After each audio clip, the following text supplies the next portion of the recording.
dando uma boa tarde a todos.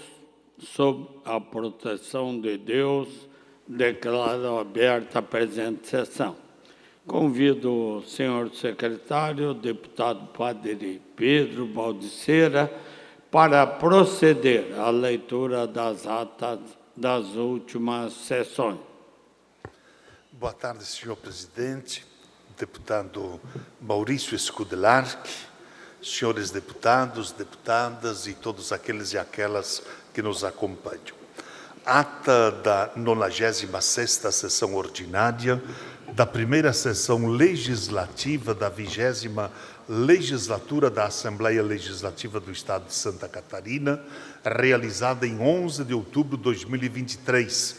Presidência, deputados Mauro de Nadal, Maurício Scudelarc e Marcos da Rosa. Secretaria, deputados Marcos da Rosa e delegado Egídio. Às 14 horas do dia 11 do mês de outubro, ano 2023, nesta cidade de Florianópolis, capital do estado de Santa Catarina, reuniu-se a Assembleia Legislativa em sessão ordinária.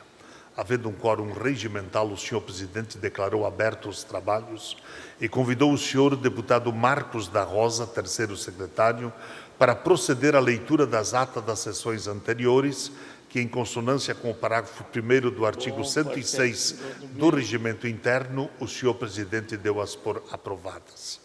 Expediente. O senhor presidente comunicou que foi distribuído eletronicamente. Breves comunicações. Fizeram uso da palavra os senhores deputados Gessé Lopes, Sargento Lima, Carlos Humberto e Zé Caramori. Grande expediente. O horário destinado aos partidos políticos foi suprimido e a ordem do dia antecipada para as 15 horas. Ordem do dia. Ex ofício foi aprovada em primeiro turno a emenda substitutiva global ao projeto de lei complementar 28/2023 com a seguinte votação: 22 votos sim, 2 votos não e nenhuma abstenção.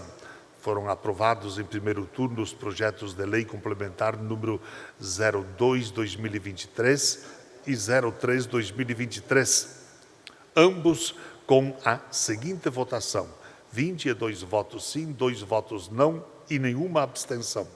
Foi aprovada a redação final do projeto de lei número 129/2022 e foi aprovada em turno único a emenda supressiva ao projeto de lei número 74/2022. Foi aprovado em turno único o projeto de lei número 121/2023 e, após ser discutido pelo senhor deputado delegado Egídio, foi aprovado em turno único o projeto de lei número 210/2023. Foram aprovados pedidos de informação números 416 a 419/2023, bem como as moções números 1419 a 1427. E, ex ofício, foi aprovada a moção número 1428/2023. O senhor presidente ainda comunicou que encaminhará aos destinatários as indicações números 1049 a 1052, 1054 a 1058, 1060 a 1068 e 1077. Explicações pessoais. Fizeram uso da palavra os senhores deputados Massoco, Mário Mota, Lunelli, Pedrão e Emerson Stein. Ato contínuo, o senhor presidente encerrou a sessão e convocou outra extraordinária para as 15 horas e 20 minutos. Para constar, eu, segundo secretário, lavrei a presente ata. Ata da 22ª sessão extraordinária da primeira sessão legislativa da 20ª legislatura da Assembleia Legislativa do Estado de Santa Catarina, realizada em 11 de outubro de 2023. Presidência, deputado Mauro de Nadal. Secretarias, deputados Marcos da Rosa, delegado Egídio. Às 15 horas e 21 minutos do dia 11 de outubro de 2023, nesta cidade de Florianópolis, capital do estado de Santa Catarina, reuniu-se a Assembleia Legislativa em sessão extraordinária. Ordem do dia. Foi aprovado em segundo turno o projeto de lei complementar número 02/2023, com a seguinte votação: 21 votos sim, 3 votos não e nenhuma abstenção. Foi aprovado em segundo turno o projeto de lei complementar número 03/2023, com a seguinte votação: 22 votos sim, 2 votos não e nenhuma abstenção. Foi aprovado em segundo turno projeto de lei complementar 28/2023, com a seguinte votação: 21 votos sim, 2 votos não e nenhuma abstenção. E, na sequência, foram aprovadas as redações finais exaradas aos projetos de lei número 74/2022, 121/2023 e 210/2023. Ato contínuo, o senhor presidente encerrou a sessão e convocou outra extraordinária para as 15h27. Para constar, eu, segundo secretário, lavrei a presente ata. Ata da 23ª sessão extraordinária da primeira sessão legislativa da 20ª legislatura da Assembleia Legislativa do Estado de Santa Catarina, realizada em 11 de outubro de 2023. Presidência, deputado Mauro de Nadal. Secretaria, deputados Marcos da Rosa e delegado Egídio. Às 15h27 do dia 11 de outubro, ano 2023, nessa cidade de Florianópolis, capital do estado de Santa Catarina, reuniu-se a Assembleia Legislativa em sessão extraordinária. Ordem do dia. Foram aprovadas as redações finais exaradas aos projetos de lei complementar número 02/2023, 03/2023 e 28/2023. Nada mais havendo a tratar, e antes de encerrar a sessão, o senhor presidente convocou outra ordinária para terça-feira, no horário regimental. Para constar, eu, segundo secretário, lavrei a presente ata. Senhor presidente, deputado Maurício Escudelar, que eram as 3 atas de hoje. Obrigado, deputado Padre Pedro Balseira. Em consonância com o parágrafo 1º do artigo 106 do Regimento Interno, dou as atas por aprovadas. Comunico que o expediente encontra-se disponível eletronicamente. Pela ordem, deputado Jair Mioto. Senhor presidente, deputado Maurício Escudelar, quero registrar a presença aqui, acompanhando os trabalhos do nosso plenário, do suplente de vereador Claudemir, mais conhecido como Caleb, lá de Xanxerê, tem feito um grande trabalho pela cidade, pela região, acompanhado do cabo Carlos Gomes, e acompanho a nossa sessão plenária aqui nessa tarde. Obrigado, senhor presidente. Obrigado, deputado. Estendemos a saudação em nome da Casa. Breves comunicações. Inscrito para falar, em primeiro lugar, deputado Antídio Lunelli. Vossa Excelência tem o tempo de 10 minutos.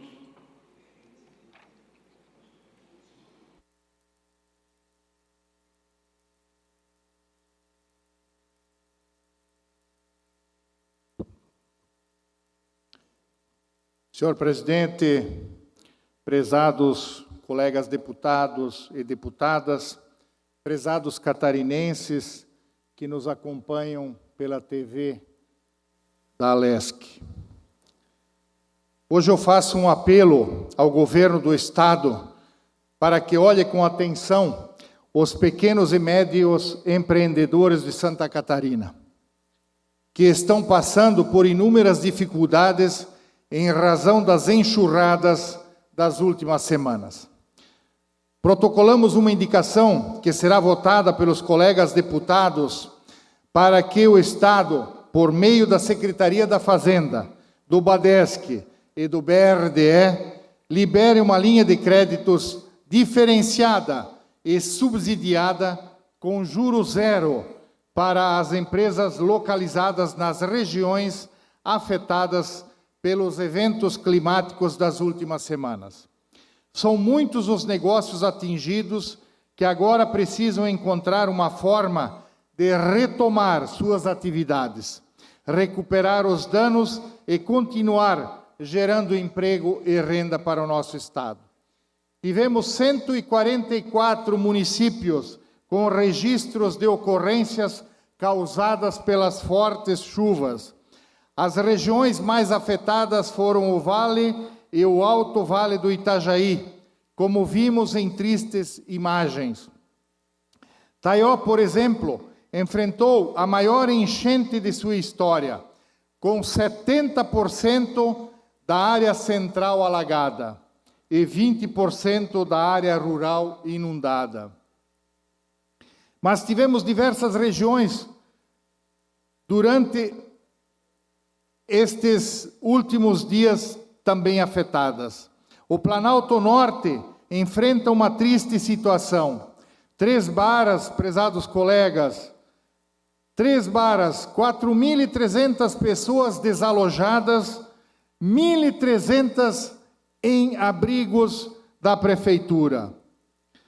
Além do socorro urgente e necessário às pessoas, com liberação do Fundo de Garantia, abrigos, auxílio na reconstrução das cidades e o reforço dos serviços públicos, também precisamos garantir a retomada da economia para que a população catarinense não seja duplamente castigada. Segundo dados da FEComércio, a redução média do faturamento das empresas catarinenses foi de 35,5%. E mais de 35% das empresas precisaram interromper o atendimento aos seus clientes. Além disso, eu faço um apelo aqui também, em nome dos agricultores de Santa Catarina. Fui criado na roça e sei bem como é difícil administrar uma empresa a céu aberto. O agricultor está sujeito a todo tipo de dificuldades. Muito sol, muito calor, muita chuva, muito frio, a geada. Além disso, quem coloca a comida na mesa de todos não recebe do poder público a atenção necessária. É pelo contrário. Só no sul do estado, segundo a EPAGRE, os prejuízos na lavoura já ultrapassam os 83 milhões de reais. Os impactos envolvem todas as culturas, em todas as regiões de Santa Catarina. E isso será refletido no supermercado com a escassez de alguns alimentos e o consequente aumento nos preços. A agricultura de Santa Catarina pede socorro. O nosso colono precisa de auxílio. Diante deste cenário, colegas deputados, é urgente a criação de linhas de crédito emergenciais para capital de giro ou reforma dos estabelecimentos afetados. Também é possível avaliar a postergação ou o parcelamento dos impostos em uma linha especial aos agricultores. O poder público não pode ser carrasco de quem já está sofrendo tanto. E esse sofrimento é causado pelas intempéries, sim, chuvas muito acima do normal, mas também não vamos ser ingênuos. Historicamente, a classe política não quer investir em prevenção porque este é um tipo de obra que não aparece. Isso é o que eu chamo de irresponsabilidade e desrespeito com a vida das pessoas. A missão de quem participa da política é justamente pensar no futuro e fazer o que é realmente necessário. Passada a fase de recuperação e reconstrução, nós temos que tratar deste tema com prioridade, porque sabemos que novos eventos climáticos cedo ou tarde acontecerão. Por enquanto, temos conferido uma ação rápida do Estado e um belíssimo trabalho da Defesa Civil, do Corpo de Bombeiros, da Polícia Militar e demais estruturas do governo estadual. Além de estruturas federais como o Exército Brasileiro, a Marinha e a Polícia Rodoviária Federal. O povo catarinense também tem dado mais uma vez exemplo de solidariedade e resiliência.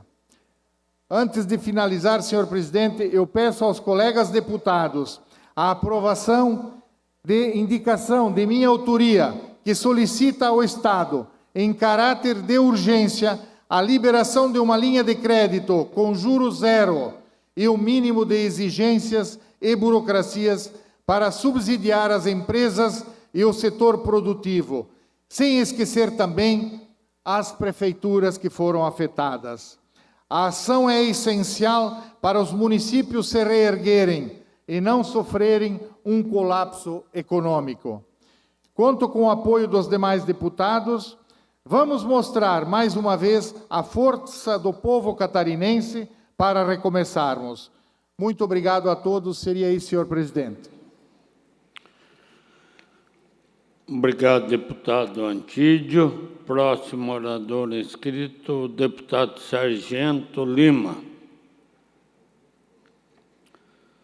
Muito bem lembrado pelo deputado Antídio, eu passei lá em Três Barras, Canoinhas, final de semana, muita área alagada, e eu acho que o maior número de desalojados e desabrigados de Santa Catarina. E parabéns pela lembrança. Palavra, deputado Sargento Lima.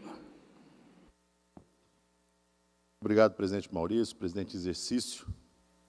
Obrigado a todos aqueles que nos acompanham pela TVAL, nos acompanham pelas galerias e aos deputados aqui presentes. Senhores, trago a essa tribuna um problema, no meu entendimento, gravíssimo, de uma situação criminosa que acontece silenciosamente no Estado, e ele tem tomado o corpo de uma pandemia. Acontece mais do que nós conseguimos enxergar ou perceber. Por isso, da obrigação de todos aqueles que estão nos assistindo de conversar mais, e eu solicito a cada um dos deputados que utilize as suas vastas redes de contato para ajudar a propagar esse conceito que nós vamos discutir nesses próximos 10 minutos, porque ele é importantíssimo. Como disse, uma situação criminosa que acontece em todo o país e vem se agravando em Santa Catarina, e é preciso conversar sobre esse assunto. Existe o ciclo natural da vida que nós temos que seguir adiante. Todos nós envelhecemos. É impossível nós tentarmos acreditar como funciona cada geração. Eu jamais vou conseguir identificar como pensa uma geração de jovens de 20 anos, porque eu não vivo a atual realidade que eles enfrentam. E também não sei como pensa alguém que tem 70 anos.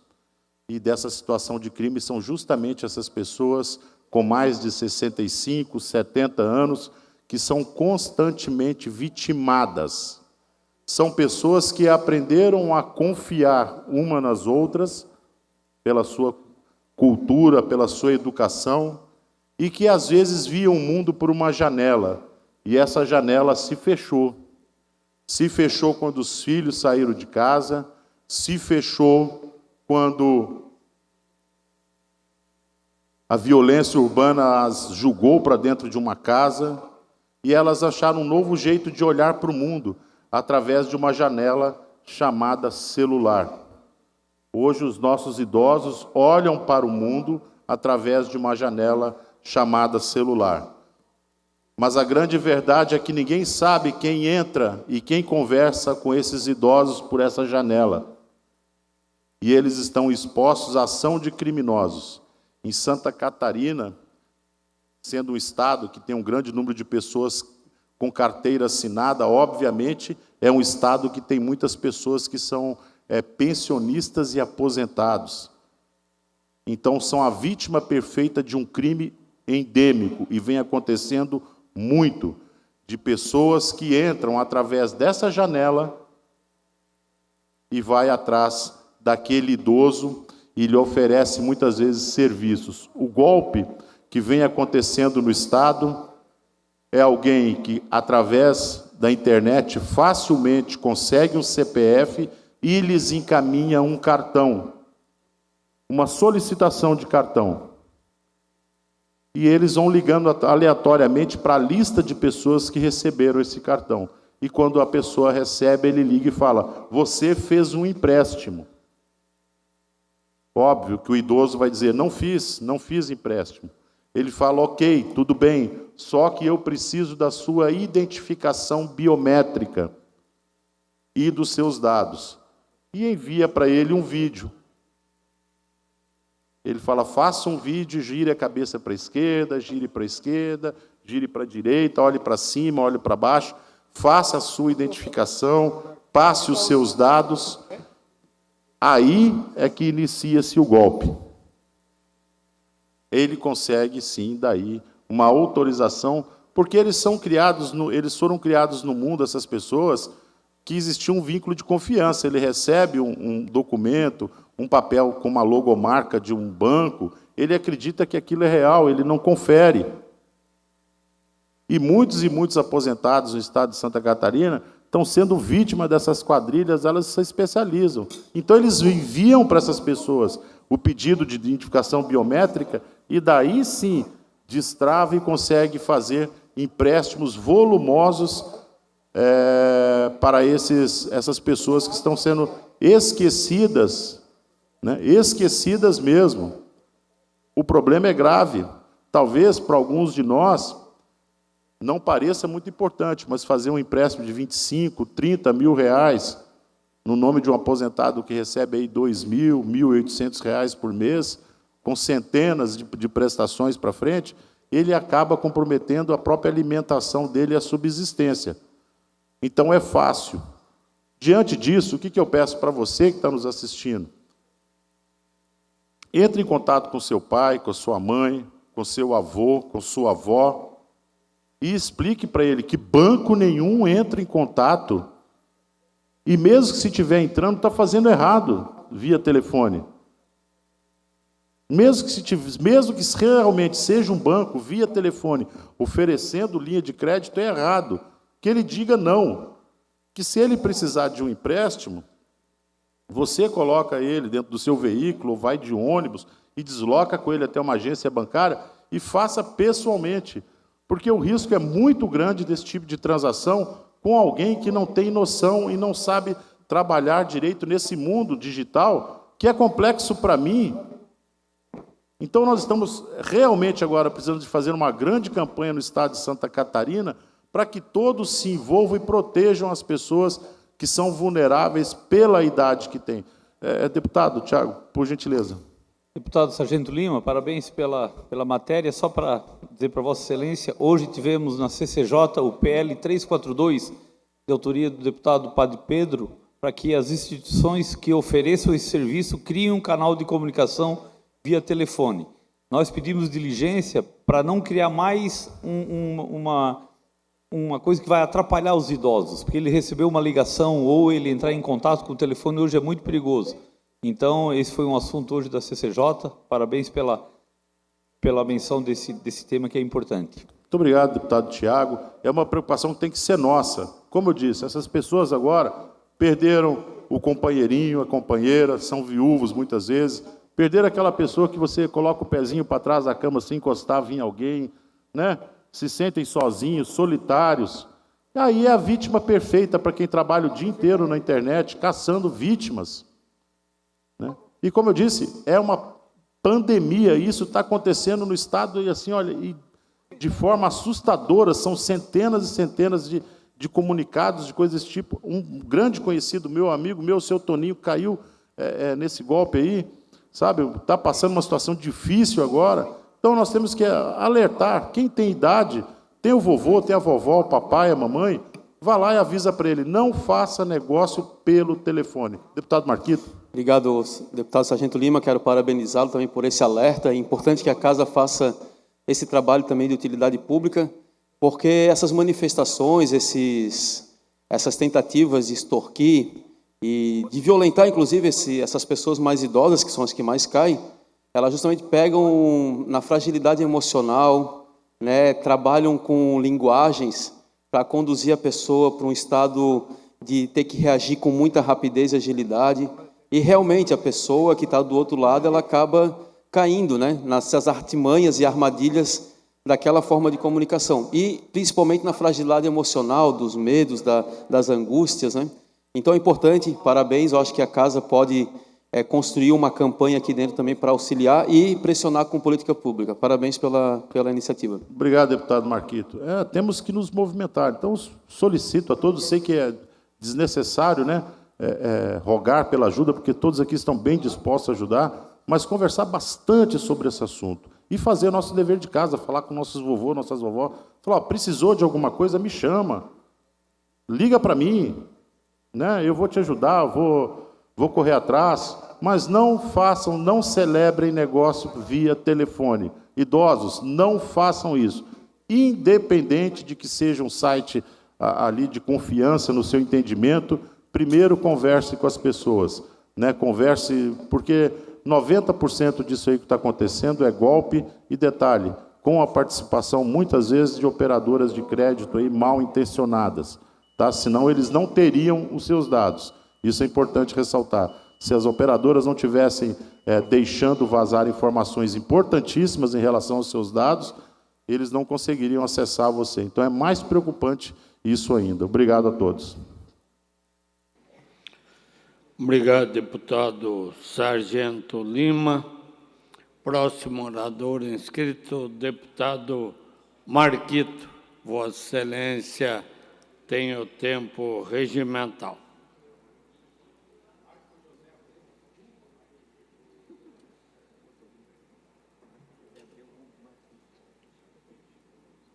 Muito obrigado, senhor presidente. Uma boa tarde a todos os nossos colegas deputados e deputadas, quem nos acompanha. Eu quero aqui trazer algumas informações, né, sobre uma semana que para o nosso estado foi muito atribulada, né? Uma semana com todas as enchentes, foram mais de 120 municípios em estado de emergência. Nós tivemos aí 4 mortes confirmadas, né, se eu não me engano, e tivemos muitos desencontros sobre a governança do processo de calamidade, né? Eu quero aqui primeiro parabenizar todo o trabalho das instituições que trabalham com as previsões meteorológicas, né? Desde profissionais liberais, como Ronaldo Coutinho, até Epagre-Ciram, equipamentos que são públicos e que fazem esse trabalho e têm feito esse trabalho com cada vez mais com qualidade, com antecipação. Quero dizer que a Defesa Civil e toda a parte técnica da Defesa Civil também vem trabalhando com dados científicos e oficiais, e isso fez uma diferença enorme para esse período. Eu quero dizer que teve regiões de Santa Catarina que choveram até agora mais de 400 milímetros nesse período, e isso é extraordinário, essa quantidade de água, e que o uso da ciência, o uso desses mecanismos, trouxeram uma capacidade de se antecipar a questões que poderiam ter virado grandes catástrofes do ponto de vista da vida humana e dos bens materiais.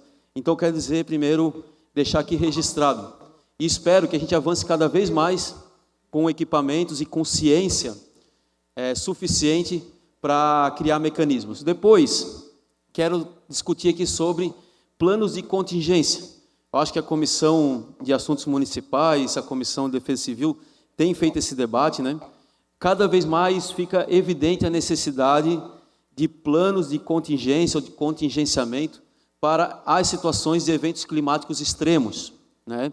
Nesse caso, chuvas, mas a gente vai ter também estiagens extremas, nós teremos vendavais, e é fundamental que a gente tenha esses planos, que é o procedimento operacional padrão e as estruturas e infraestruturas necessárias para enfrentar essa questão.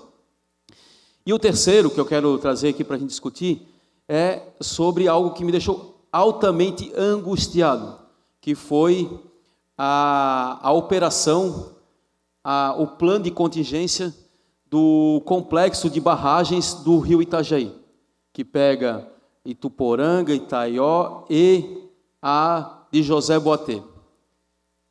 Ali nós percebemos uma dificuldade enorme do governo do Estado, inclusive demonstrando inconsistências entre as informações oficiais advindas da própria Defesa Civil com decisão política sobre a abertura ou fechamento de barragem, de comporta. E quero dizer que isso ficou muito explícito nesse processo todo. Falta de apontamento e de direcionamento de liderança política no processo, levando transtornos desnecessários para prefeitos, para as defesas civis municipais e regionais. Mas, deputado Carlos Humberto, nós já discutimos isso aqui na Assembleia Legislativa. Nós realizamos uma audiência pública no âmbito da Comissão de Turismo e Ambiente, na cidade de Rio do Sul, tinha mais de 1.000 pessoas naquela audiência pública, e que nós discutimos a necessidade das infraestruturas e da necessidade dos protocolos para a operação daquelas regiões, daquelas 3 barragens. Infelizmente, o acúmulo do histórico, da falta de manutenção, de equipamento e de investimento, levaram a problemas catastróficos naquelas regiões. E é real isso, eu não estou aqui me colocando no papel de situação, oposição, muito pelo contrário. Eu estou falando que essa falta de liderança e de coordenação alinhada entre os conhecimentos científicos e técnicos e a decisão política levaram um transtorno enorme. Basta ver o desespero de vários prefeitos, como o prefeito de Itaió, que ficou muito evidente. Então, eu quero manifestar essa questão antes de adentrar num tema aqui sobre a comunidade indígena de José Boatê, Ibirama e região, né? A comunidade do povo Laclanô-Xoclém é uma comunidade que hoje tem aproximadamente 940 famílias, distribuídas em 9 diferentes comunidades, né? E que ali dentro da comunidade nós temos lideranças indígenas de diferentes espectros eleitorais, políticos, partidários, inclusive. Nós temos lá um processo que faz a eleição e a escolha das suas lideranças indígenas. A cada período eles fazem o processo de votação, escolhem suas lideranças indígenas, né? E que, historicamente, por conta da barragem de José Boatê, já tem uma relação com a própria Defesa Civil. E quero dizer mais, a Defesa Civil do Estado de Santa Catarina construiu um plano de contingência, ou de contingenciamento, para aquela barragem para a comunidade. E esse plano foi assinado no começo desse ano, com esta gestão. E no plano de contingência apresentava quais eram as etapas, como que deveria ser operacionalizado. A abertura e fechamento das comportas, que foi o grande tema aqui, ele era uma decisão a partir do estudo de viabilidade e das condições para a abertura e o fechamento, que estava em curso para ser realizado aquele estudo. E que a Defesa Civil, o Governo do Estado, sempre teve acesso livre para fazer esses estudos e apresentar a condição. Tanto é que eu li o plano de contingência. O plano de contingência foi apresentado, e a Defesa Civil construiu esse plano em conjunto com a comunidade. Ela apresenta as medidas que devem ser tomadas a partir das cheias, das cotas. Encheu 20%, encheu 30%, encheu 40%, 70%. Quais são as medidas? Tem esses planos de fuga, tem as saídas, tem as áreas para receber as pessoas temporariamente. Tudo isso acordado dentro do mecanismo que é a componente indígena do processo de licenciamento da própria barragem. Então, tudo isso estava acordado. Agora, houve um problema. O problema central é que esse estudo da capacidade de fechamento e abertura, ele não foi apresentado. E o fechamento foi a revelia desse estudo. Tanto é que agora, na tentativa de abertura da comporta, teve problemas. A comporta emperrou na reabertura da comporta, certo? O que eu quero trazer aqui é que aquele equipamento, aquela barragem, ela é muito importante para a região. Ali é um território que é um território, todo o território indígena, quilombola, assentamentos, eles não têm um proprietário. A terra é da União. A propriedade da terra é da União. Sendo da União, aquela população que ali habita, ela precisa prestar esses serviços e essas condições para a União.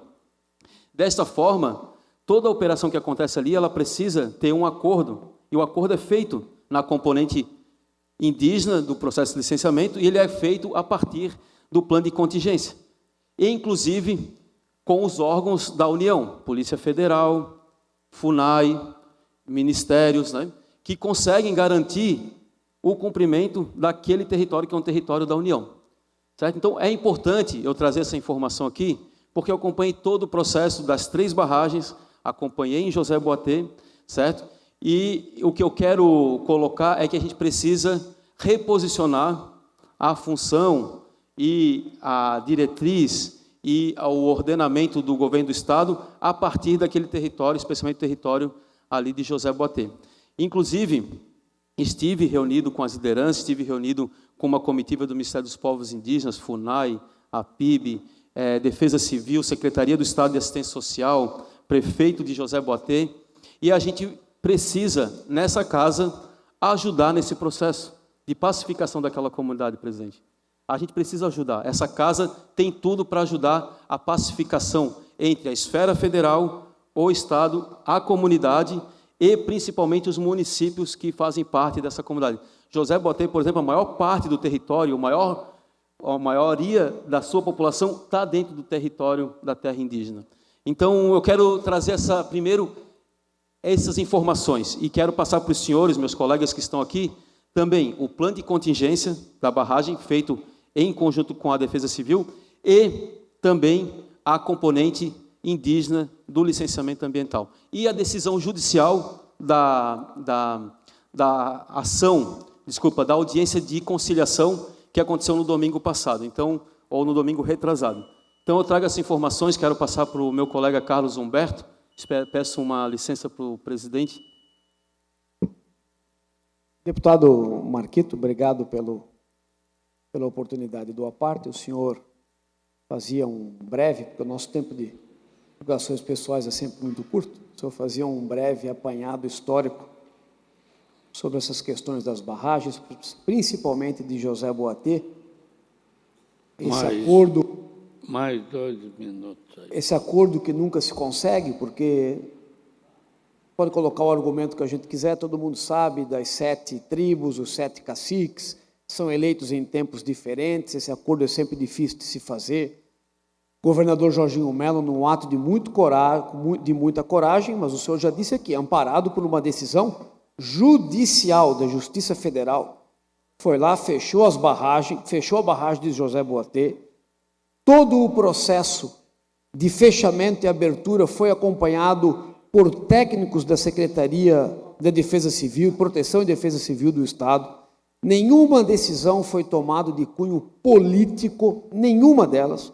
Todas foram amparadas naquilo que é decidido tecnicamente pelo governo do Estado. Infelizmente, a chuva foi demais. Infelizmente, ao longo dos anos, obras, iniciativas e um monte de coisa que não se fez, se percebe em momentos de dificuldade, de muita chuva, como isso que aconteceu. Mas eu tenho certeza que o catarinense viu todo o trabalho que foi feito, o empenho que foi feito por parte da equipe do governador Jorginho Mello para a Defesa Civil do Estado, dos municípios. Infelizmente, nós tivemos 16 mil pessoas atingidas, várias cidades debaixo d'água, principalmente no Alto Vale Catarinense. Ninguém conseguiu escapar disso, mas todas as decisões que foram tomadas, e eu acho que isso é de domínio público, foram tomadas a partir de decisões técnicas e nunca políticas. Só mais um minutinho, por favor. Mais 1 minuto. Obrigado. Deputado. Não, eu quero dizer que eu acompanhei desde o sábado à noite, sábado à tarde, Defesa Civil, e o fato é que a tomada de decisão sobre o fechamento foi uma decisão direta, porque existia um acordo prévio. E eu queria aqui dizer que o governo do Estado, ele precisa também respeitar a dinâmica da construção de lideranças do povo indígena, porque é uma dinâmica local, é uma dinâmica que ela muda, como muito bem o deputado Carlos Alberto falou, ela acontece de período em período, e as lideranças mudam, assim como nós mudamos aqui. Nós também precisamos ser respeitados a partir do nosso processo eleitoral. E a gente precisa respeitar aquela forma de cultura também de eleger e de escolher as lideranças. Mas mais do que isso, é preciso entender que aquele é território federal. e que passa por instâncias federais em acordo com o governo do Estado. E que nós temos um plano de contingência que precisa ser respeitado e precisa ser executado. Não podemos atropelar esse processo. E faltou, de fato, a análise ou o parecer sobre as condições que estavam de abertura e fechamento das comportas. E isso não foi instrumento para decisão. Ainda em breves comunicações, com a palavra, deputado Massoco.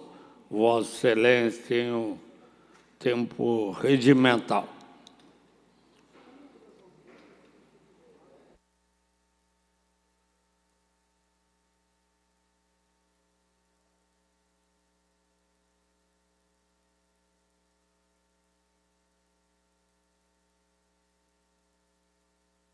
Senhor presidente, demais deputados que nos acompanham, pessoas no plenário, nosso boa tarde. O assunto que me traz essa tribuna, por mais que eu tenha me esforçado muito, por ser uma pessoa muito otimista, para encontrar algo para parabenizar o nosso governo federal, mas não é possível. Não tenho encontrado ainda, neste mandato desse governo, algo que me trouxesse para essa tribuna para poder fazer alguns elogios. Porque se o presidente vai bem, o Brasil vai bem. Se o governador vai bem, o Estado vai bem. Se o prefeito vai bem, a cidade vai bem. Mas, infelizmente, o que nós temos visto nesse ano é só algo desagradável, algo que não contribui, ou seja, contribui para um desgoverno que é moro abaixo. Vejam essa matéria. MST está tendo uma agenda de luxo dentro do governo Lula para falar de reforma agrária e orçamento. Ministra Simone Tebet discute reforma agrária com o MST. Ministra Simone Tebet diz que o MST precisa estar no orçamento do governo. Este é o mesmo MST que passou por uma CPI recentemente por invasões de terra. E para refletir, para que todos possam refletir o que significa o MST para o Brasil. Invasores, terrorista, o que produz o MST para os brasileiros? Qual é o resultado que esse povo tem dado de positivo para o Brasil? A reunião não foi registrada na agenda oficial, mas o MST publicou em perfis sociais. Participaram da ministra do Planejamento, Simone Tebet, ministro da Secretária-Geral da Presidência, Márcio Macedo. O objetivo da visita foi discutir reforma agrária. A próxima agenda do MST, deputado Humberto, vai ser com o ministro Haddad. São agendas de luxo no governo que nenhum agricultor consegue ter. E vou mais, não só agricultor, como qualquer representante do agro brasileiro, tem dificuldade em dialogar com esse governo. Quem tinha que estar preocupado é em dialogar com quem produz, com quem gera emprego e renda, com quem gera economia. E aqui, quando eu falo de agricultores, eu falo de todas as matrizes econômicas, de quem produz grão, de quem produz proteína animal. Falo do leite especial agora, que não consegue discutir, dialogar com o governo, por ter um presidente da República que quer a todo custo que leite da Nova Zelândia, do Uruguai, da Argentina, despejo no Brasil, sem saber a qualidade do produto, por uma simples ou por um simples fato de não taxar por um IPI, gerando uma falta de competitividade, produtores chegando no colapso, no fim, entregando leite a 1,8 com custo de 2,10. É isso que os nossos ministros, é isso que a Simone Tebet, é isso que o Haddad e o governo federal precisam fazer, receber essas pessoas, essas que produzem, essas que estão entrando em colapso. Então aqui eu repudio mais uma vez, né? MST tem privilégio, preferência no governo, e quem produz, quem gera renda, riqueza, que está entrando em colapso, sequer é ouvido. Então é o meu repúdio que fica aqui ao nosso governo federal, mais uma vez, que repense, que dê um passo para trás e com urgência. Sem o agro, o Brasil não é nada. E no momento que o agro entrar em colapso, entra o comércio, entra o consumidor e entra o país todo. Esse aqui é o meu registro, o meu repúdio, mais uma vez, ao governo federal. Mas eu quero também tratar de um outro assunto e parabenizar, em nome do presidente da Celesc, toda a sua diretoria, pelo brilhante trabalho que vem fazendo frente a essa importante empresa, muito embora algumas vezes criticado por alguns meios de comunicação, e que a gente respeite, cada um tem sua posição, mas é muito importante aqui fazer esse reconhecimento. A Celesc que vive, o que vai trazer o melhor resultado nesses 4 anos para todos os catarinenses, quando decidiu investir todo o seu lucro nesses próximos 4 anos, retornando investimentos na melhoria da rede trifásica, melhorando na questão de melhoria da energia elétrica para a área industrial, área urbana, área rural, em todos os aspectos. Então eu quero aqui parabenizar a Celesc como um todo, do menor ao maior funcionário, começando pela presidência, pela sua diretoria, pelo brilhante trabalho que estão executando frente ao Estado de Santa Catarina. Muito obrigado, presidente. Encerrado o horário das breves comunicações, nós passamos ao horário destinado aos partidos políticos. Primeiro horário, Bloco União, PSD, PTB. Com a palavra, deputado Sérgio Guimarães. Vossa Excelência tem o tempo de 10 minutos.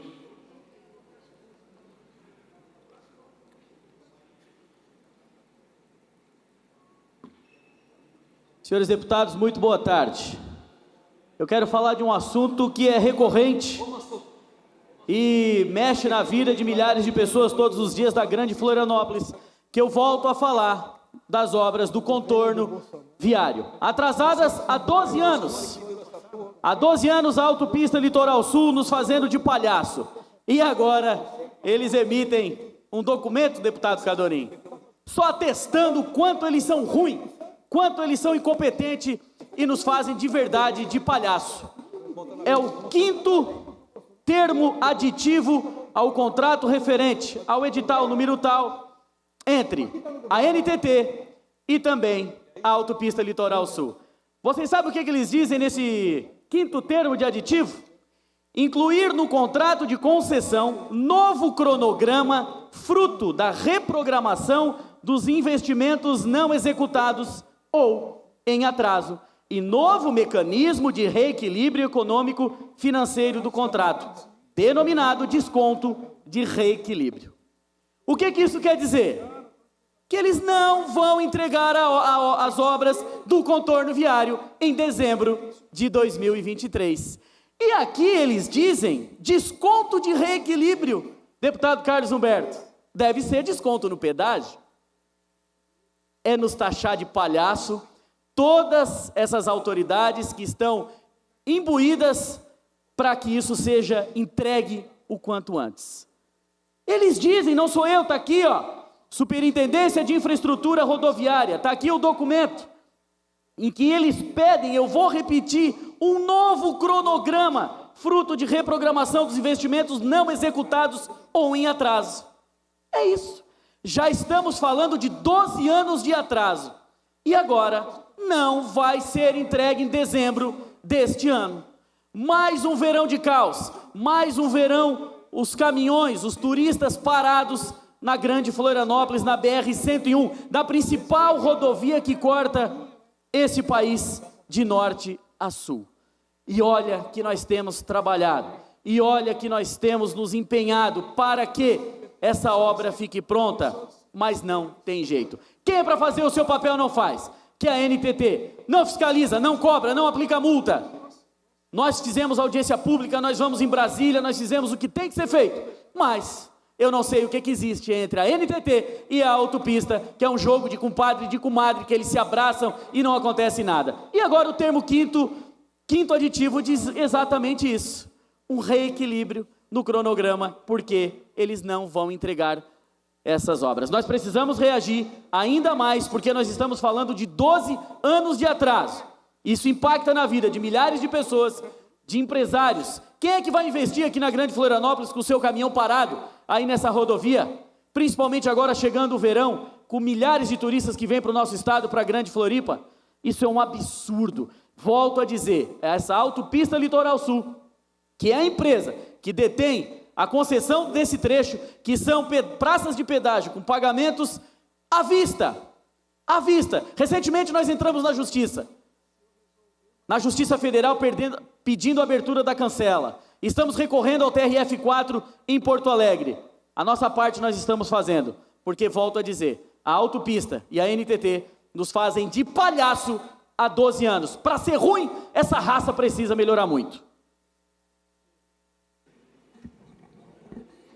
Ainda no horário reservado aos partidos políticos, é o momento agora do bloco Democracia, Inclusão Social e Igualdade, PT e PDT. Deputado Fabiano da Luz. Ok, o senhor tem o tempo regimental.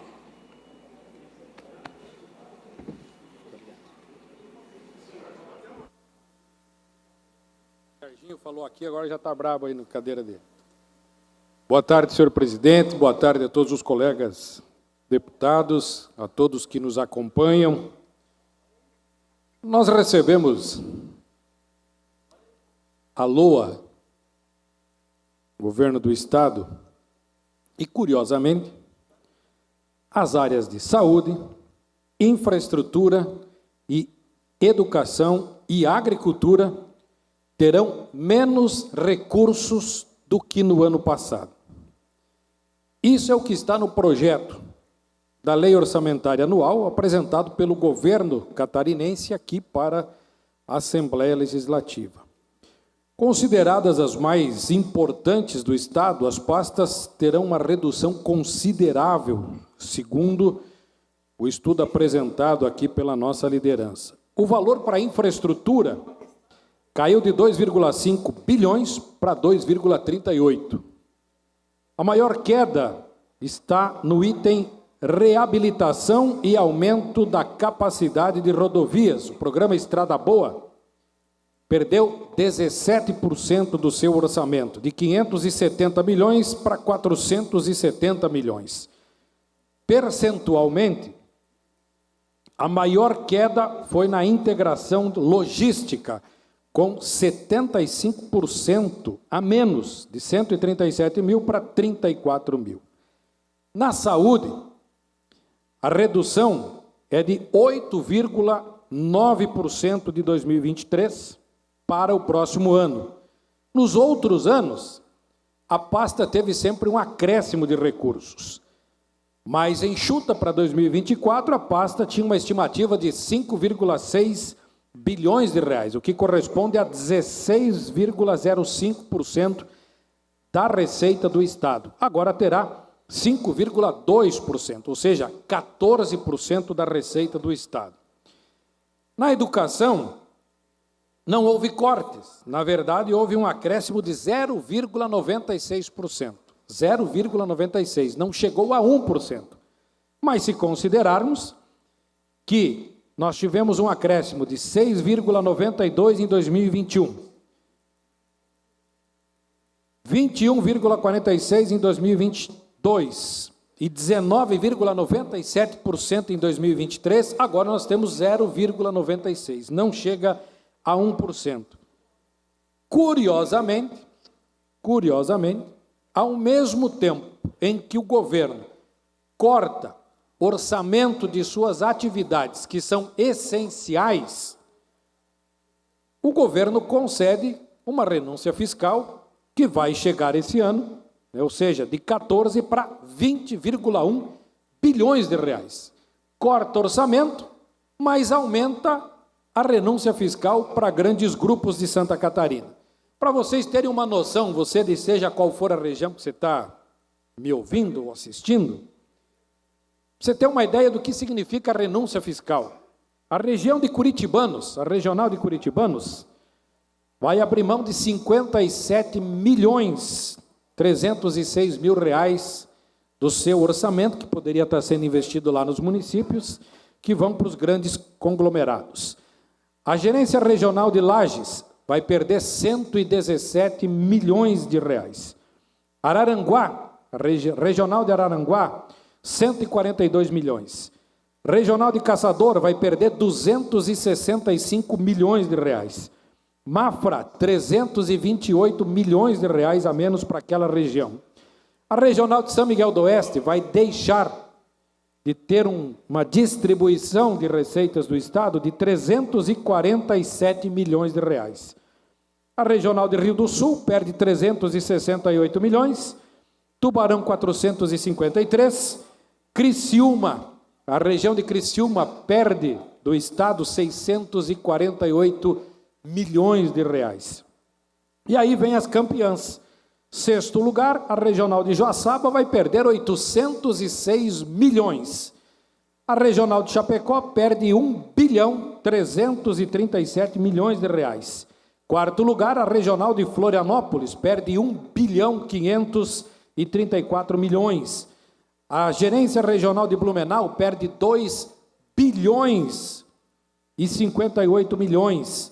Em segundo lugar, quem mais perde, a Regional de Joinville, vai perder 4 bilhões 970 milhões de reais. A campeã regional de Itajaí vai perder 8 bilhões 452 milhões de reais. Se nós juntar o Grande Oeste, Chapecó 1.300, Joaçaba 800 milhões, já dá 2.100.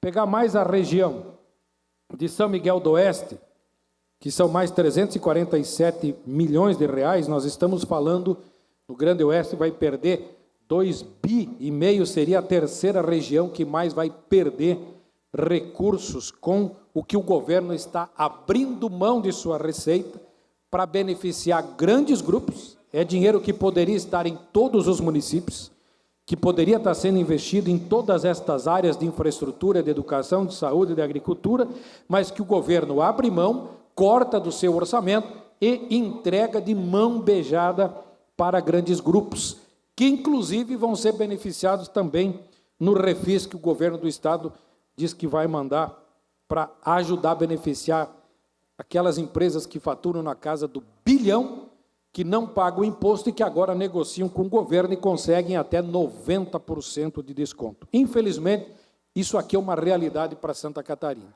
né? Um Estado que poderia estar numa condição muito melhor se realmente nós fôssemos mais corretos na arrecadação e na aplicação desses recursos públicos que agora vão girar na mão de quem não precisa. Obrigado, presidente. Obrigado também, deputado Fabiano. Ainda no horário destinado aos partidos políticos, o próximo horário é do bloco Podemos Republicanos Novo. Não havendo interessados, próximo horário do PP. Deputado Pedrão vai fazer o uso da palavra. Vossa Excelência tem o prazo de 5 minutos. Presidente, muito obrigado. Zile, colega deputado, obrigado também. Em seu nome, cumprimento os colegas parlamentares e o público que nos acompanha presencialmente pela TVA. Pessoal, eu trago hoje aqui um tema muito importante para o desenvolvimento de Santa Catarina e para o desenvolvimento, em especial, de Florianópolis. Florianópolis, em 1926, através do governador Adolfo Konder, recebeu a penitenciária de Florianópolis. Em 1930, ela ficou pronta.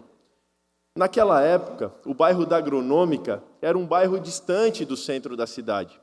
Justificava-se ter uma penitenciária naquele local.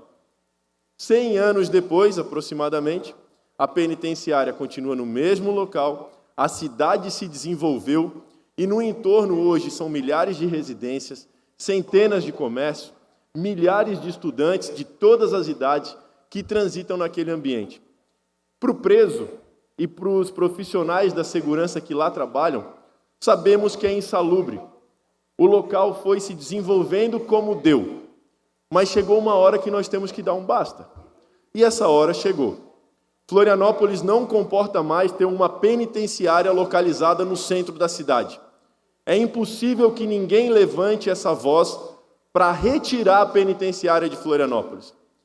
E nós fizemos um estudo, uma parte técnica muito interessante, conversamos também com membros do governo do Estado, o qual quero agradecer a oportunidade de aprendizado e de construção, e estamos protocolando, nos próximos dias, um projeto que determina um prazo para o encerramento das atividades da penitenciária de Florianópolis.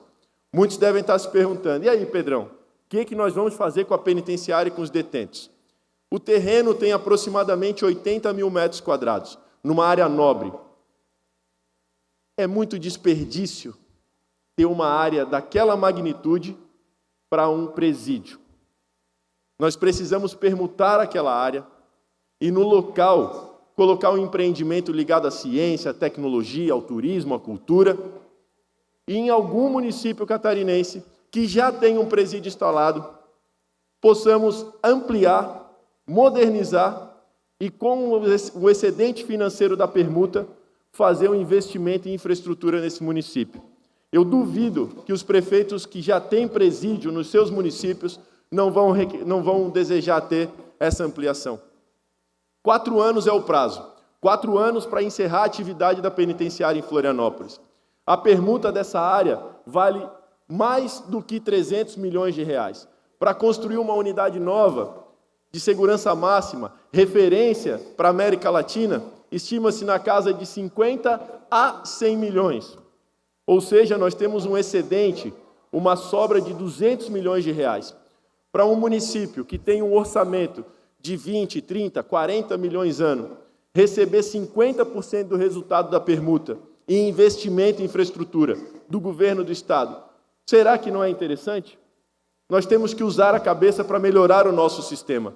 Não é justo com Florianópolis e não é justo com Santa Catarina mantermos uma penitenciária centenária que tem péssimas alocações, a localização excelente e privilegiada, podendo ser ampliada em outro local, podendo ser melhorada, modernizada, e o Estado de Santa Catarina ganhar na capital um investimento, com toda certeza, que faz jus à área. Portanto, senhores deputados, eu peço aqui o apoio dos deputados Sargento Lima, Ivan Nates, delegado Egídio, Vicente Caro Preso, para poder somar junto conosco nessa luta. O governo do Estado, com toda certeza, é sábio. O governador Jorginho Melo sabe muito bem que é viável e que é real fazer esse tipo de investimento. Não é justo tirar dinheiro do caixa do governo do Estado para construir um novo presídio, podendo permutar e a iniciativa privada construir algo rápido, bom e referência. E Florianópolis, por si só, não deseja mais ser abraçada por um sistema penitenciário localizado no coração da cidade. Nós temos que olhar para esses problemas que ninguém mexe e enfrentá-los. Chegou a hora de botar Florianópolis e Santa Catarina para frente. Nós precisamos, sim, olhar para o presente e construir a partir dele um novo futuro. E o novo futuro começa, onde hoje é uma casa de detenção, um centro de detenção, colocar um centro de tecnologia e de saber para estimular um novo futuro. Eu agradeço a atenção de todos. Obrigado, deputado Pedrão. Para a manifestação agora, ainda no horário destinado aos partidos políticos, o partido é o PSOL. Deputado Marquito fará uso da palavra.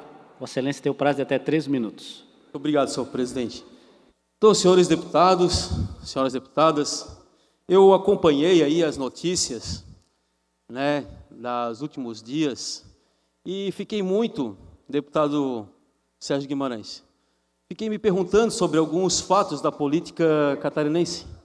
E o fato principal foi o avião que levou o governador, o ex-presidente Bolsonaro, para dar uma volta por aí.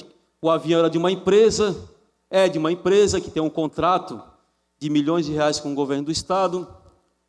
Inclusive, eu conversava aqui com alguns colegas que, se isso tivesse acontecido na gestão passada com o Moisés, hoje já estava rolando um pedido de impeachment aqui nesse plenário.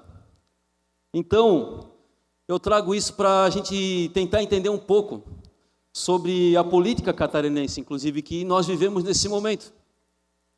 um momento em que a população catarinense tinha cidades debaixo d'água, famílias todas deslocadas, e um voo, um passeio de avião sobre essas regiões, onde estava o staff do governo do estado, com o governador Jorginho, com o ex-presidente, que na época em que era presidente, nas enchentes de Santa Catarina, não teve a sua presença enquanto presidente da República, e que agora faz sobrevoos com um avião a partir de uma empresa que tem contratos com o próprio governo do estado.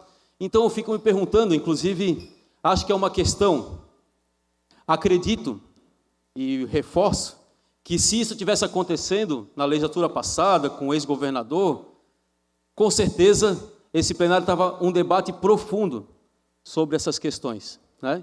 Então eu trago como provocação, mas também como pergunta, e para entender um pouco melhor. Eu estou aqui como primeiro mandato de deputado estadual, estou tentando entender também essas questões, deputado Sérgio Guimarães, né?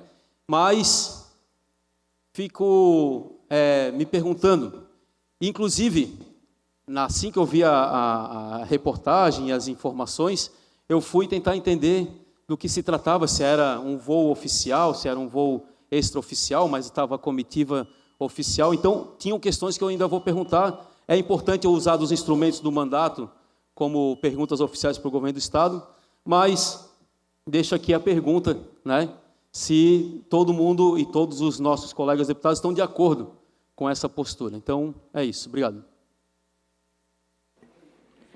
Próximo horário destinado aos partidos políticos é do PL. Deputado Ivan Nats.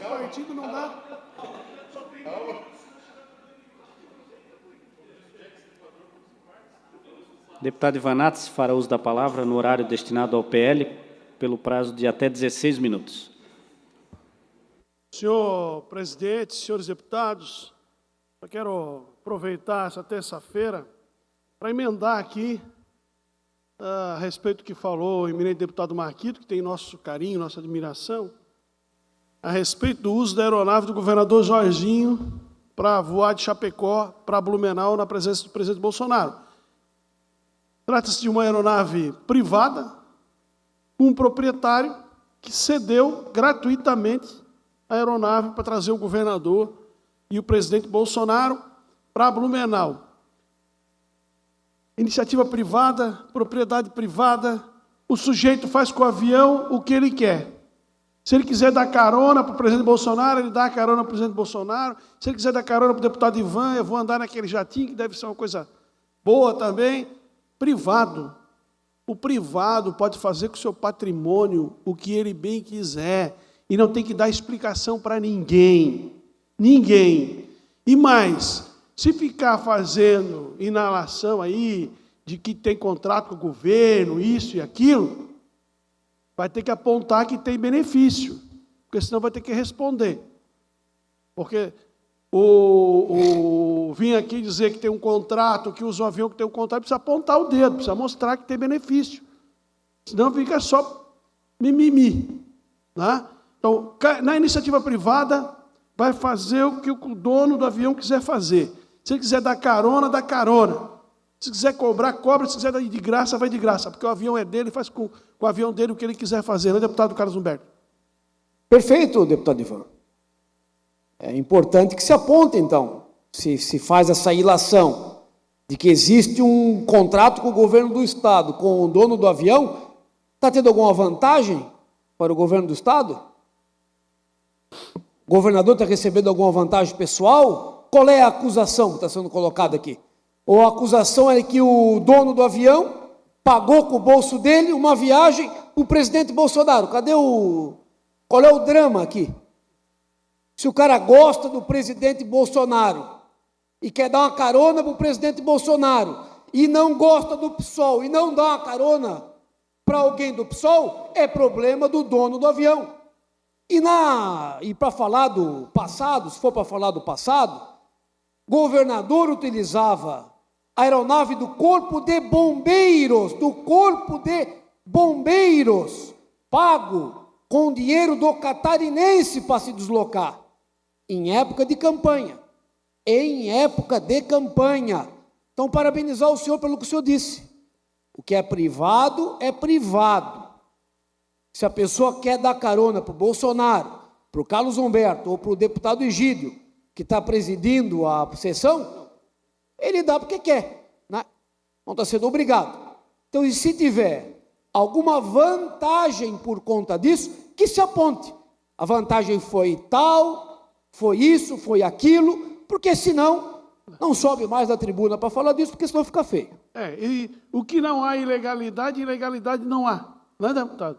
Então, não. Aliás, não devíamos nem estar perdendo tempo fazendo essa explicação desnecessária, usando o nosso tempo, tanta coisa boa para falar do governo de Santa Catarina. Mas concedo a palavra ao deputado Lima. Faço troça, deputado Ivanates, disso. Se um empresário emprestasse um avião para o Lula, eu não embarcaria dentro.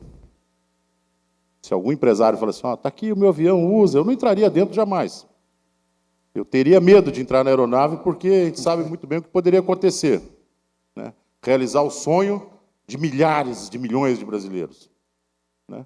Mas partido grande é assim. Nós chegamos aqui em 2018 em 6, hoje em 11, e nós estaremos em mais de 20 na próxima. Porque nós somos partido grande. As pessoas gostam da gente, gostam da direita no Estado. Assimilem isso, assumam isso de uma vez por todas.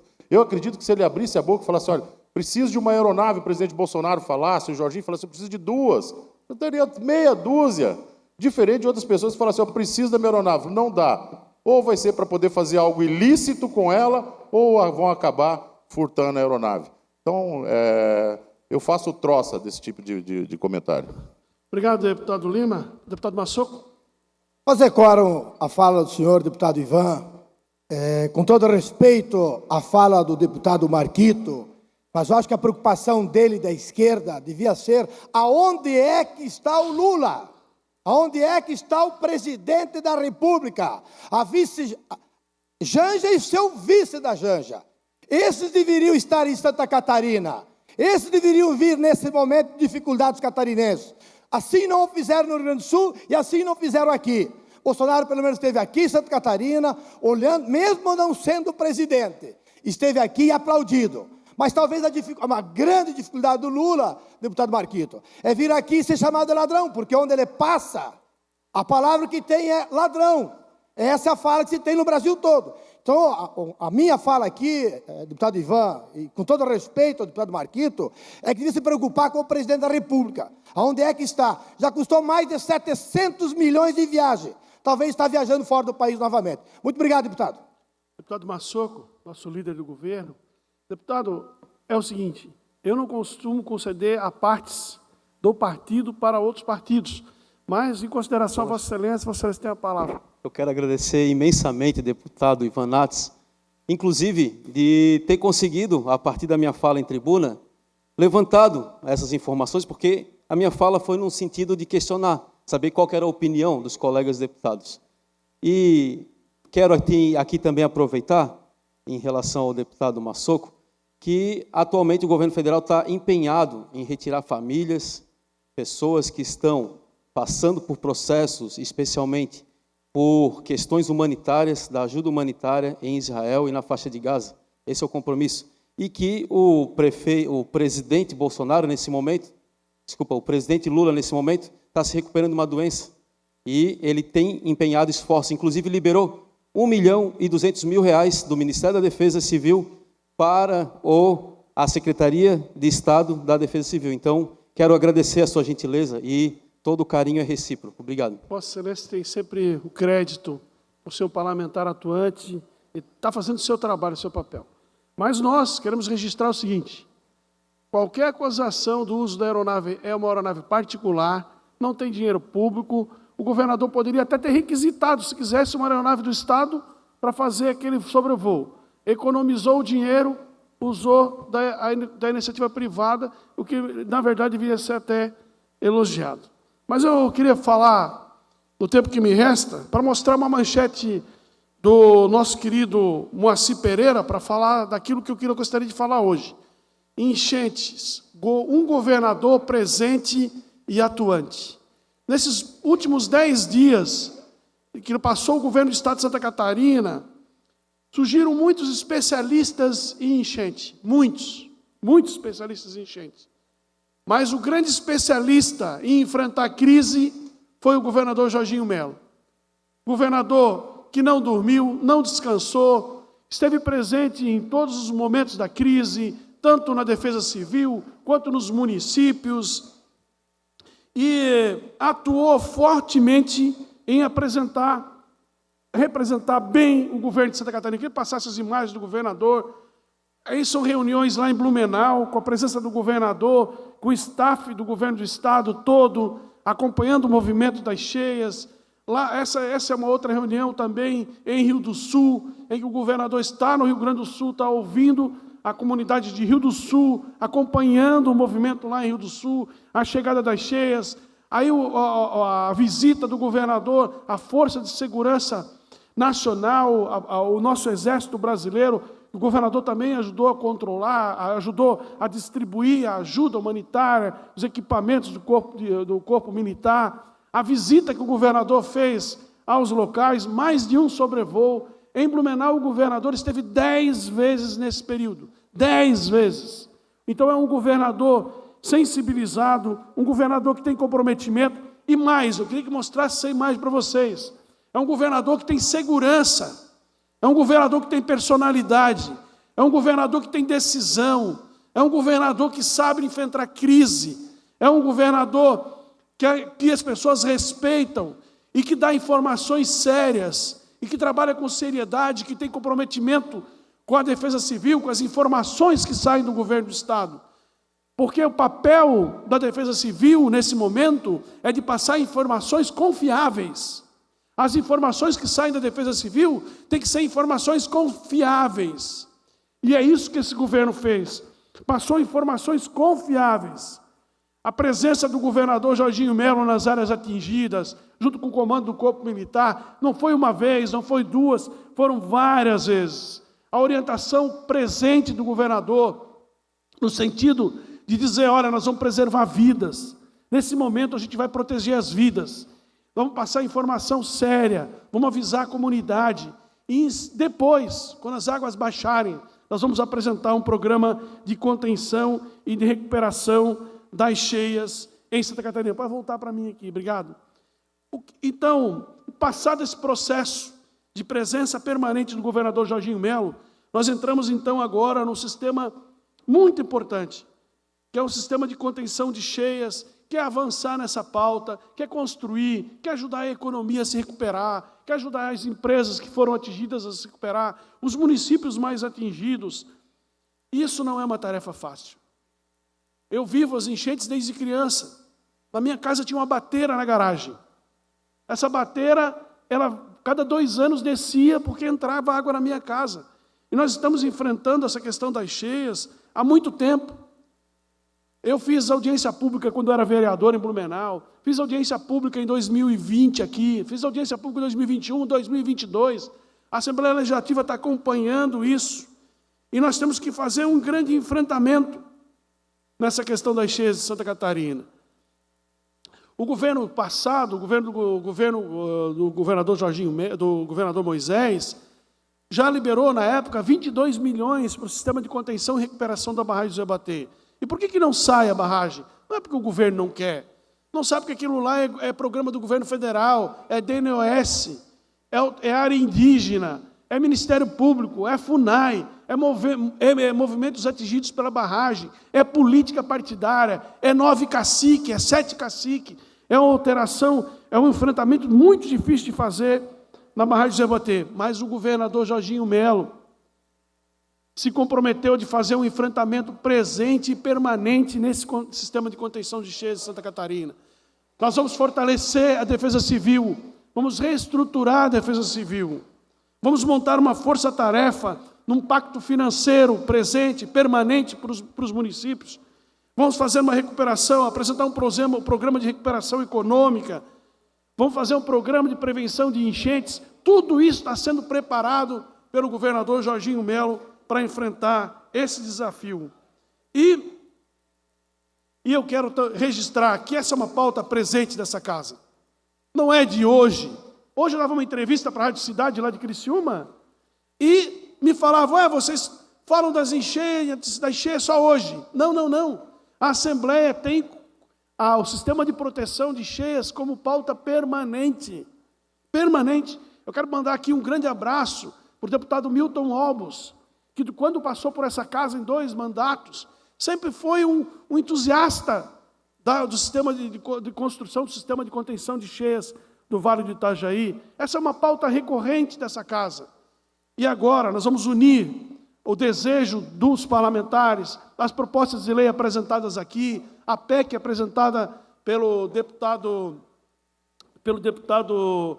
Camilo Martins, que cria o Fundo Estadual de Proteção de Combate às Cheias. Nós vamos trabalhar a questão do projeto de lei do deputado Napoleão Bernardes, que cria uma nova estrutura para a defesa civil. Nós vamos compilar toda essa legislação que está aqui e vamos fazer um grande pacto pelo sistema de contenção de cheias de Santa Catarina e desastres naturais cada vez mais presente.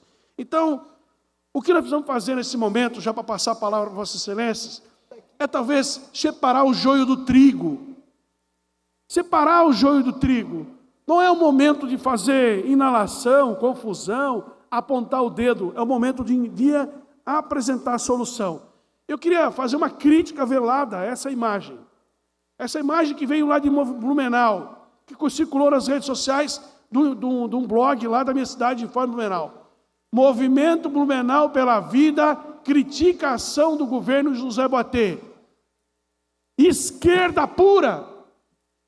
PT, PSOL, PCdoB, não é movimento pela vida em Blumenau. Isso é um movimento de esquerda em Blumenau, criticando a grande ação do governador Jorginho Melo, que foi botar a polícia para garantir o funcionamento da barragem de José Boatê. O ato do governador Jorginho Melo de colocar a polícia militar não foi um ato orgulhoso. Nós não temos orgulho disso. Nós não temos orgulho disso. O que nós temos é a certeza que o governador tomou a decisão certa no momento certo. Uma comunidade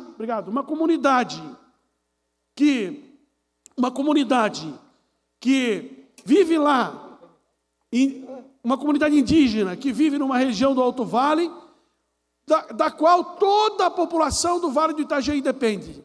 4.000 pessoas controlam o sistema de barragens de 1 milhão de pessoas. E o governador Jorginho Melo foi cabra macho, mandou abrir a barragem, botou a polícia lá e mostrou que o Estado existe. Então, esse eu acho que foi o grande ato do governador Jorginho Melo, deputado Carlos Humberto. Não de qualquer jeito, deputado Ivan. Com autorização da Justiça Federal, que com base nestes mesmos argumentos que o senhor aqui coloca, autorizou com que o governador usasse da força do Estado para, com a força do Estado, fechar a barragem, preservando a vida dos catarinenses. Parabéns por essa colocação e parabéns pela coragem da... Deputado, 30 segundos para concluir. Registro, senhores deputados, a personalidade firme, marcante do governador Jorginho Melo nesse período de crise. As ações do governador Jorginho Melo, todas, sem reparo, são elogiáveis e merecem nosso reconhecimento. Merecem o reconhecimento dos catarinenses. Nunca um governador foi tão presente em momento de crise, tão pontual e tão corajoso quanto foi Jorginho Melo nesse processo de enchentes que passamos aqui em Santa Catarina. Muito obrigado, senhores deputados. Obrigado, deputado Ivan Nats. Presidente, uma parte. Pois não. Somente gostaria de anunciar aqui a presença do Anderson Souza, que é o superintendente da administração penal de Joinville, como também o Peixe Belo. Os dois vão receber uma homenagem hoje, uma moção minha, deputado Maurício Peixe, deputado Sargento Lima, pelo que está acontecendo em Joinville, que é mais uma ação do governo do Estado. Por determinação do governo, os detentos, eles cumprem a pena também trabalhando principalmente na área que necessária. Foi recuperado o Hospital Regional, pintado todo o Hospital Regional de Joinville. A PAI de Joinville recebeu melhoramentos, pintura, jardins, como também o Hospital Infantil e outras ações que a Administração Penal de Joinville está realizando. Por isso, nós estamos homenageando hoje os dois e a Administração Penal. Então, parabéns a eles e registrando aqui a presença deles. Obrigado. Feito o registro, obrigado, deputado. Próximo horário, ainda destinado aos partidos políticos, é do Bloco Social Democrático, MDB-PSDB. Deputado Vicente Caro Preso, Vossa Excelência tem o prazo de até 12 minutos. Senhor presidente, senhoras e senhores parlamentares, as pessoas que nos acompanham aqui na LESC, são dois assuntos hoje. Um referente a um centenário de uma grande empresa de Jaraguá do Sul, histórica, e outro, não menos importante, que eu sempre, nessa época, venho aqui à tribuna pedir para o pessoal lembrar, para evitar que se perca um volume enorme de dinheiros em relação aos projetos de renúncia fiscal existentes. Falo especificamente no Fundo dos Direitos da Criança e do Adolescente, o FIA, e também o Fundo do Idoso. Esse gesto é um gesto unilateral da pessoa, tem pessoa física, pessoas jurídicas, que podem contribuir para inúmeros esforços e projetos altamente meritórios e interessantes para o desenvolvimento da sociedade, no sentido de proteger melhor a criança e também as casas hospitalares que atendem as crianças. Tem muito projeto bom e eu tenho certeza que na hora que a gente falar o seguinte, uma coisa boa, 35% desse recurso aumentou do ano passado para esse ano, 14,4 milhões. Mas sabe quanto que tem disponível para todos os projetos de denúncia fiscal em Santa Catarina? São 266 milhões de reais que podem ser aplicados e feitos para várias áreas da administração.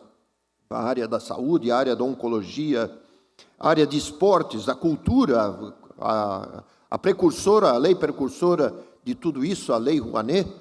Então, é bom que as pessoas saibam e lembrem os seus contadores, ou por elas mesmas, que façam esse gesto. É um gesto importantíssimo, muitas vezes muito maior do que uma pequena emenda, deputado Fabiano, que a gente possa encaminhar alguma entidade. Uma entidade hospitalar, uma entidade de assistência social, principalmente assistência social, que é uma área muitas vezes esquecida e menosprezada, eu diria negligenciada pelos governos que passam. E esse é o momento de começar a perguntar para os contadores das pessoas físicas e jurídicas qual a melhor alternativa e que projetos existem, por exemplo, inscritos nos fundos, nos comitês municipais ou estaduais que regem esse fundo da infância e da adolescência. Muitas pessoas estão se especializando em fazer esses projetos. Que bom que façam. Em Jaraguá, nós temos o exemplo de investimentos vultuosos, muitos milhões de reais, aplicados nos hospitais de Jaraguá do Sul, principalmente em relação à questão da oncologia. E também o Fundo do Idoso, que é transformado em ação dentro do hospital. Então, está aí aberto essa possibilidade e vamos torcer para que cada vez mais daí o Conselho Regional de Contabilidade possa informar os seus clientes dessa possibilidade, extremamente importante. Quando eu era presidente da Comissão de Defesa dos Direitos da Criança e do Adolescente, nós fizemos algumas incursões justamente no Conselho Regional de Contabilidade. Fomos muito bem recebidos. esse é o momento, de novo, saudando o nosso amigo Antídio Lunelli, de Jaraguá do Sul, para que todos façam o dever de casa. Por outro lado, e até aproveitando a vinda do deputado Antídio Lunelli, de Jaraguá, estou lembrando aqui, deputado Antídio, dos 100 anos da Marcato. 15 de outubro, 100 anos. O nome Marcato diz muito da história de Jaraguá do Sul, e desde 1923, quando foi aberta essa empresa, teve uma época de esplendor do uso de chapéu, era tão importante como uma camisa, um sapato, as pessoas usavam chapéu, né? Hoje em dia tem um determinado nicho de atividades, né?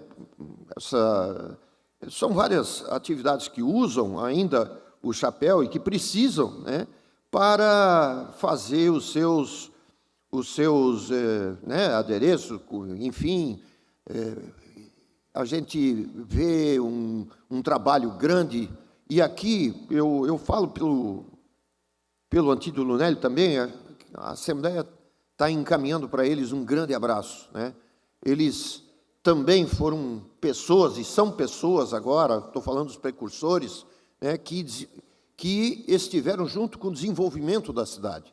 Dão nome a várias estruturas dentro da cidade, o próprio Estado do Juventus, lá, João Marcato, uma escola chamada Cristina Marcato, que são os que começaram toda essa saga da família Marcato. A eles o nosso respeito, a eles o nosso agradecimento por tudo que representam e que representaram na história de Jaraguá do Sul e também no desenvolvimento de Santa Catarina e do Brasil. Obrigado, senhor presidente. Obrigado também, deputado doutor Vicente Caro Preso. Chegando ao final, sem inscritos no horário destinado aos partidos políticos, esta presidência suspende a presente sessão até às 16 horas, quando retornaremos com a ordem do dia. Está suspensa a presente sessão, deputado Antídio.